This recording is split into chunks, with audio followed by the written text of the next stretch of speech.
जय श्री श्याम दोस्तों, आज की कहानियों में आपका स्वागत है। आज हम आपके लिए लाए हैं दुर्गा कवच, अर्गला स्तोत्र, कीलक स्तोत्र और रात्रि सूक्त, जिसे दुर्गा सप्तशती के 13 अध्यायों से पहले पढ़ना बहुत ही आवश्यक माना जाता है।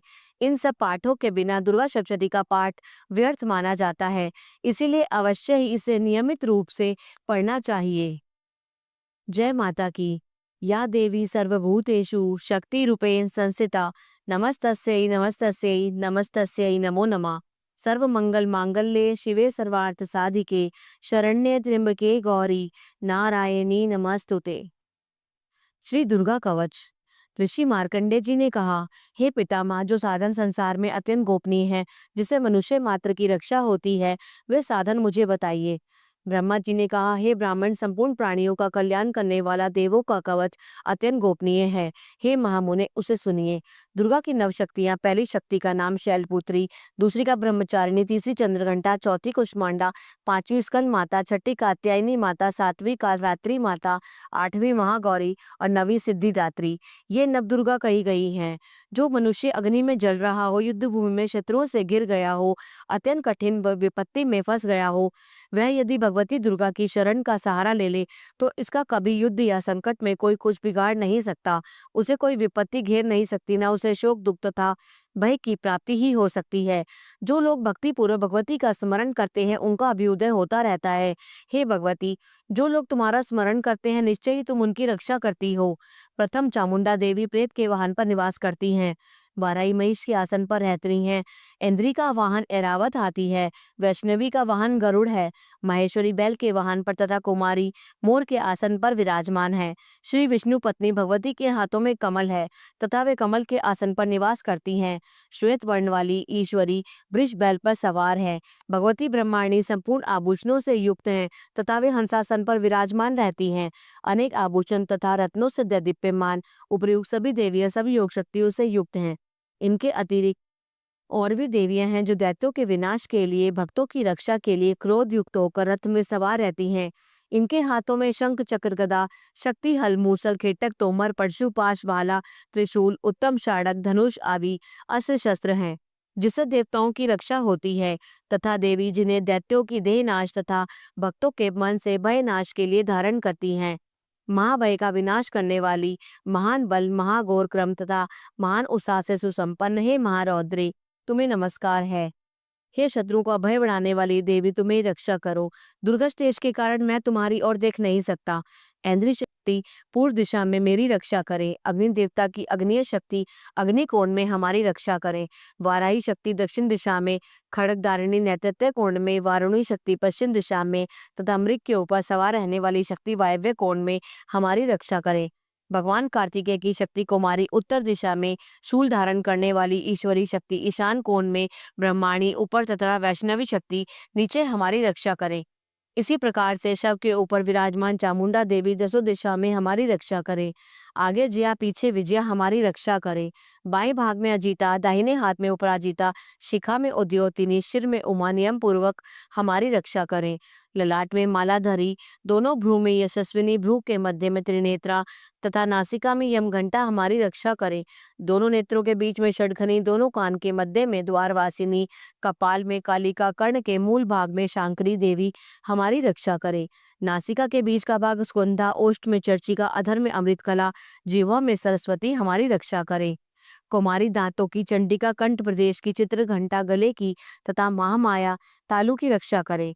कामाक्षी ठोड़ी की, सर्वमंगला वाणी की, भद्रकाली ग्रीवा की तथा धनुष को धारण करने वाली रीढ़ प्रदेश की रक्षा करे।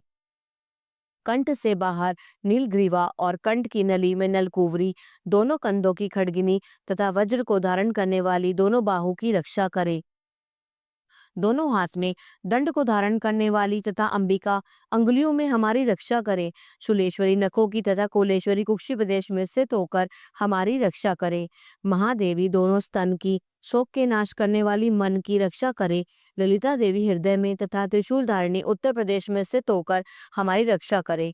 नाभि में कामिनी तरह गुहे भाग में गुहेश्वरी हमारी रक्षा करे। कामिका तथा पूतना लिंग की महेश्वानी गुदा में हमारी रक्षा करे। भगवती कटी प्रदेश में तथा विंध्यवासिनी घुटनों की रक्षा करें। संपूर्ण कामनाओं को प्रदान करने वाली महाबला जांघों की रक्षा करें। नारसी दोनों पैर की घुट्टियों की तेजसी देवी पैर के पिछले भाग की रक्षा करें। दशरथ कराली नखों की ऊर्ध्व केशनी देवी केशों की तथा रोमावली के छिद्रों में तथा बागेश्वरी हमारी त्वचा की रक्षा करे। पार्वती देवी रक्त मज्जावसा मांस हड्डी और मैदे की रक्षा करे।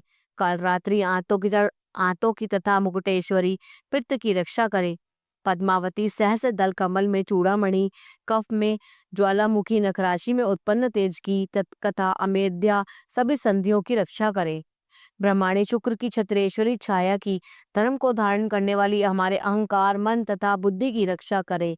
वज्र हस्ता प्राण अपान व्यान उदान तथा समान वायु की कल्याण से सुशोभित होने वाली कल्याण शोभना हमारे प्राणों की रक्षा करे। रस रूप गंध शब्द तथा स्पर्श रूप विषयों का अनुभव करते योगिनी तथा हमारे सत्वरज एवं तमोगुण की रक्षा नारायणी देवी करे। वाराही वायु की चक्रिणी वैष्णवी धर्म की चक्रिणी यश कीर्ति लक्ष्मी धन तथा विद्या की रक्षा करे। हे इंद्राणी, तुम मेरे कुल की तथा हे चंडिके, तुम हमारे पशुओं की रक्षा करो। माँ लक्ष्मी पुत्रों की तथा भैरवी देवी हमारी स्त्री की रक्षा करे। सुपता हमारे पथ की क्षेमकरी मार्ग की रक्षा करे। राजद्वार पर माँ लक्ष्मी तथा सब और व्याप्त रहने वाली विजया भयों से हमारी रक्षा करे। हे देवी, इस कवच में जिस स्थान की रक्षा नहीं की गई है उस आरक्षित स्थान में पाप को नाश करने वाली जयंती देवी हमारी रक्षा करे। यदि मनुष्य अपना कल्याण चाहे तो कवच के पाठ के बिना एक पग भी कहीं यात्रा न करे, क्योंकि कवच का पाठ करके चलने वाला मनुष्य जिस जिस स्थान पर जाता है उसे वहां वहां धन का लाभ होता है और संपूर्ण कामनाओं को सिद्ध करने वाली विजय की प्राप्ति होती है। वह पुरुष जिस जिस अभीष्ट वस्तु को चाहता है वह वस्तु उसे निश्चय ही प्राप्त होती है। कवच का पाठ करने वाला इस पृथ्वी पर अतुल ऐश्वर्य प्राप्त करता है। वह किसी से नहीं डरता और युद्ध में उसे कोई हरा भी नहीं सकता और तीनों लोकों में उसकी पूजा होती है। यह देवी का कवच देवताओं के लिए दुर्लभ है। जो लोग संध्या में तीनों श्रद्धा पूर्वक इसी कवच का पाठ करते हैं उन्हें देवी कला की प्राप्ति होती है। तीनों लोकों में उन्हें कोई जीत नहीं सकता। उस पुरुष की अपमृत्यु नहीं होती, वह 100 से भी अधिक वर्ष तक जीवित रहता है। इस कवच का पाठ करने से लूता विस्फोटक आदि सभी प्रकार के रोग नष्ट हो जाते हैं। स्थावर विष जंगम विष कृत्रिम विष ये सभी प्रकार के विष नष्ट हो जाते हैं। मारण मोहन तथा उच्चाटन आदि सभी प्रकार के किए गए अभिचार यंत्र तथा मंत्र पृथ्वी तथा आकाश में विचरण करने वाले ग्राम देवतारी जल में उत्पन्न होने वाले तथा उपदेश से सिद्ध होने वाले सभी प्रकार के शुद्ध देवता आदि कवच के पाठ करने वाले मनुष्य को देखते ही विनष्ट हो जाते हैं। जन्म के साथ उत्पन्न होने वाले ग्राम देवता, कुलक्रम से उत्पन्न होने वाले कुल देवता, कंठवाला डाकिनी शाकिनी, अंतरिक्ष में विचरण करने वाली अत्यंत भयानक बलवान डाकिनियां, ग्रह भूत पिशाच, ब्रह्म राक्षस, बेताल कुष्मांड तथा भयानक भैरव आदि सभी अनिष्ट करने वाले जीव विशेष कवच का पाठ करने वाले मनुष्य को देखते ही विनष्ट हो जाते हैं। कवचधारी पुरुष को राजा के द्वारा सम्मान की प्राप्ति होती है। यह कवच मनुष्य के तेज की वृद्धि करने वाला है। कवच का पाठ करने वाला पुरुष इस पृथ्वी को अपनी कीर्ति से सुशोभित करता है और अपनी कीर्ति के साथ नित्य अभ्युदय को प्राप्त करता है। जो कवच का पाठ कर दुर्गा सप्तशती का पाठ करता है उसकी अरण्य में रोदन के समान सिद्धि प्राप्त होती है। जो कवच का पाठ कर दुर्गा सप्तशती का पाठ करके करता है उसकी पुत्र पुत्र आदि संतति पृथ्वी पर तब तक विद्यमान रहती है जब तक पहाड़ वन कानन कानन से युक्त यह पृथ्वी टिकी हुई है।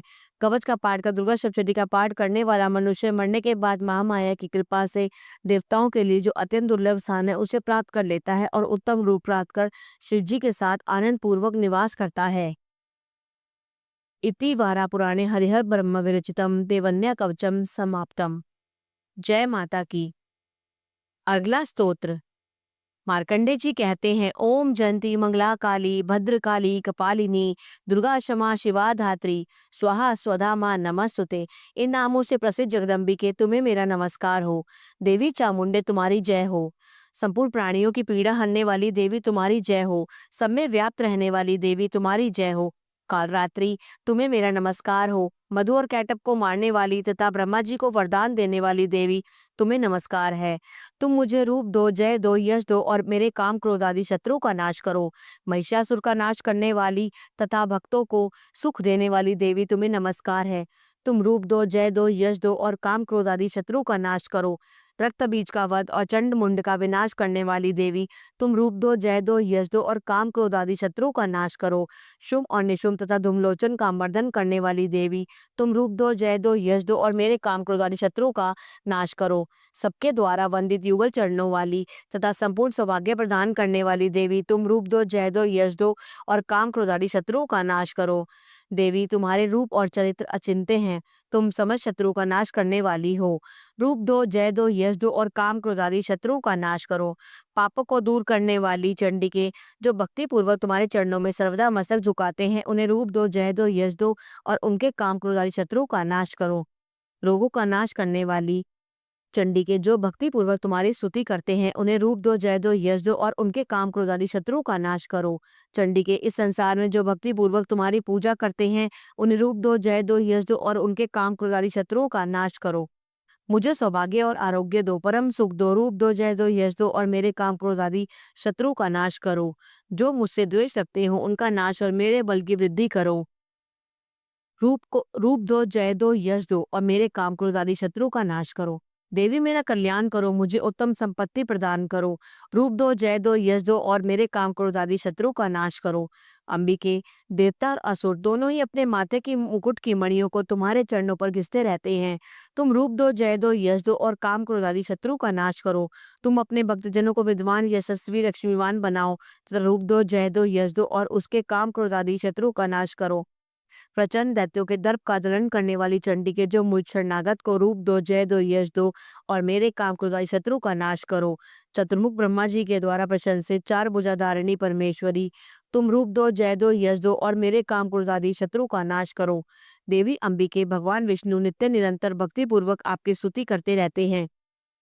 तुम रूप दो, जय दो, यश दो और काम क्रोध आदि शत्रुओं का नाश करो। हिमालय कन्या पार्वती के पति महादेव जी के द्वारा प्रशंसित होने वाली परमेश्वरी, तुम रूप दो, जय दो, यश दो और काम क्रोध आदि शत्रु का नाश करो। शचीपति इंद्र के द्वारा सद्भाव से पूजित होने वाली परमेश्वरी, तुम रूप दो, जय दो, यश दो और काम क्रोध आदि शत्रु का नाश करो। प्रचंड भुजदंडों वाले दैत्यों का घमंड चूर करने वाली देवी, तुम रूप दो, जय दो, यश दो और मेरे काम क्रोध आदि शत्रु का नाश करो। देवी अंबिके, तुम अपने भक्तजनों को सदा असीम आनंद प्रदान करती रहती हो। मुझे रूप दो, जय दो, यश दो और मेरे काम क्रोधाई शत्रु का नाश करो। मन की इच्छा के अनुसार चलने वाला मनोहर पति प्रदान करो, जो दुर्गम संसार सागर से तारने में वाली उत्तम कुल में उत्पन्न हुआ हो। जो मनुष्य इस स्तोत्र का पाठ करके सप्तशती माह स्तोत्र का पाठ करना चाहिए, वह सप्तशती की जब संख्या से मिलने वाले श्रेष्ठ फल का प्राप्त होता है और साथ ही प्रचुर संपत्ति भी प्राप्त कर लेता है।